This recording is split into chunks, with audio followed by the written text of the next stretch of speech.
ನಮಸ್ತೆ ಫ್ರೆಂಡ್ಸ್, ಇವತ್ತು ನಾವು ಹೆಸರು ಬೇಳೆ ಯೂಸ್ ಮಾಡಿ ಚಕ್ಕುಲಿ ಮಾಡುವ.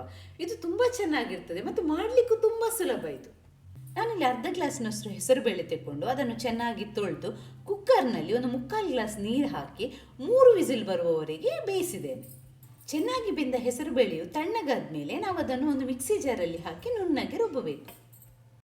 ರುಬ್ಬಿದಂತಹ ಹೆಸರು ಬೇಳೆಯನ್ನು ಬೇರೊಂದು ಪಾತ್ರೆಗೆ ಹಾಕಿ ಅದಕ್ಕೆ 1 ಚಮಚದಷ್ಟು ಮೆಣಸಿನ ಹುಡಿ, 1/4 ಚಮಚದಷ್ಟು ಅರಿಶಿನ, 1 ಚಮಚದಷ್ಟು ಓಂ ಕಾಳು ಮತ್ತು ರುಚಿಗೆ ತಕ್ಕಷ್ಟು ಉಪ್ಪು ಸೇರಿಸಿ ನಾವು ಚೆನ್ನಾಗಿ ಮಿಕ್ಸ್ ಮಾಡಬೇಕು.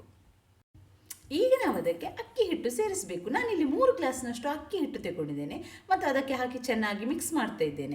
ಹೀಗೆ ಮಿಕ್ಸ್ ಮಾಡ್ತಾ ಇರುವಾಗ ನೀವು 1 ಚಮಚದಷ್ಟು ಬಟರ್ ಕೂಡ ಹಾಕಿದ್ದನ್ನು ಚೆನ್ನಾಗಿ ಮಿಕ್ಸ್ ಮಾಡಬೇಕು. ಮತ್ತು ನಿಮಗೆ ಇದು ಸ್ವಲ್ಪ ನೀರು ಅನ್ನಿಸಿದ್ರೆ ನೀವು ಹಿಟ್ಟು ಸ್ವಲ್ಪ ಜಾಸ್ತಿ ಹಾಕ್ಬೋದು, ತೊಂದರೆ ಇಲ್ಲ. ಈಗ ನಾವು ಚಕ್ಲಿ ಮಾಡುವ ಮೆಷಿನ್ ತೆಕ್ಕೊಂಡು ಅದಕ್ಕೆ ನಾವು ಬೇಕಾದಂತಹ ಪ್ಲೇಟ್ ಹಾಕಬೇಕು. ಅದಕ್ಕೆ ಸ್ಟಾರ್ ಇರುವಂಥದ್ದು ಹಾಕ್ಬೋದು ಅಥವಾ ರೌಂಡ್ ಶೇಪ್ ಇದು ಕೂಡ ಹಾಕ್ಬೋದು. ನಾನಿಲ್ಲಿ ರೌಂಡ್ ಶೇಪ್ ಇದು ಹಾಕಿದ್ದೇನೆ. ಈಗ ನಾವು ರೆಡಿ ಮಾಡಿಟ್ಕೊಂಡಂತಹ ಹಿಟ್ಟಿನಿಂದ ಸ್ವಲ್ಪ ಹಿಟ್ಟು ತೆಕ್ಕೊಂಡು ಮೆಷಿನ್ಗೆ ಹಾಕಿ ಹೀಗೆ ನಾವು ಕ್ಲೋಸ್ ಮಾಡಬೇಕು. ಈ ಹಿಟ್ಟು ತುಂಬ ಸ್ಮೂತ್ ಇರಬಾರ್ದು ಮತ್ತು ತುಂಬ ಗಟ್ಟಿ ಸಹ ಇರಬಾರ್ದು, ಮೀಡಿಯಮ್ ಹದಕ್ಕೆ ಇರಬೇಕಿದು. ಹೀಗೆ ರೆಡಿ ಮಾಡಿದ ಹಿಟ್ಟನ್ನು ನಾವು ಡೈರೆಕ್ಟಾಗಿ ಎಣ್ಣೆಗೆ ಒತ್ಕೊಳ್ಬೋದು, ಆದರೆ ಅದು ಯಾವುದೇ ಶೇಪಲ್ಲಿ ಬರುವುದಿಲ್ಲ. ನಿಮಗೆ ಪರ್ಟಿಕ್ಯುಲರ್ ಆಗಿ ಯಾವುದಾದ್ರೂ ಶೇಪ್ ಬೇಕಂತಾದರೆ ನೀವು ಒಂದು ಪ್ಲೇಟ್ ಅಥವಾ ಒಂದು ಬಟ್ಟೆಯ ಮೇಲೆ ಇದನ್ನು ಮೊದಲೇ ರೆಡಿ ಮಾಡಿಟ್ಕೊಳ್ಳಿ, ಮತ್ತು ಒಟ್ಟಿಗೆ ಎಣ್ಣೆಯಲ್ಲಿ ಕರಿಬಹುದು. ನಾನಿಲ್ಲಿ ಎಣ್ಣೆ ಬಿಸಿ ಮಾಡಲಿಕ್ಕೆ ಇಟ್ಟಿದ್ದೇನೆ. ಎಣ್ಣೆ ಬಿಸಿ ಆದಮೇಲೆ ನಾವು ರೆಡಿ ಮಾಡಿಟ್ಕೊಂಡಂಥ ಚಕ್ಲಿಯನ್ನು ಇದಕ್ಕೆ ಹಾಕಿ ನಾವು ಚೆನ್ನಾಗಿ ಫ್ರೈ ಮಾಡಬೇಕು.